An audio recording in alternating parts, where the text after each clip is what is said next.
আজকে শহীদ দিবসে শহীদের রক্তস্রোত জুলাই আন্দোলনের দ্বিতীয় বার্ষিকীতে আমরা বলতে চাই, জুলাইয়ের চেতনা থেকে সরে গিয়ে এই জুলাই সনদের ভিত্তিতে অনুষ্ঠিত গণভোট যেটা হয়েছিল, রাষ্ট্রপতির আদেশ, সংবিধান সংস্কার পরিষদ গঠন করে অধিবেশন ডেকে সেখানে শপথ নিয়ে আপনারা এই সংস্কার কার্যক্রম সম্পন্ন করবেন।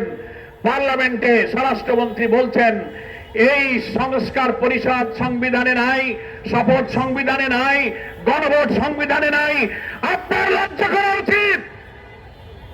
17 অক্টোবর দক্ষিণ প্লাজায় জুলাই সনদে স্বাক্ষরের পর থেকে 12 ফেব্রুয়ারির নির্বাচন পর্যন্ত 4 মাস কোনদিন বলেননি এই গণভোট, এই সংস্কার সংবিধান বিরোধী, ক্ষমতায় গিয়ে মেজরিটি পেয়ে এখন কেন সেই কথা বলছেন?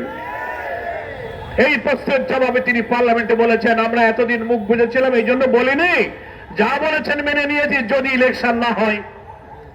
অর্থাৎ তাদের অন্তরে ছিল এক, মুখে ছিল আর এক। জুলাইয়ের রক্তের এই চেতনাকে তারা কোনো মূল্য দিতে চায় না।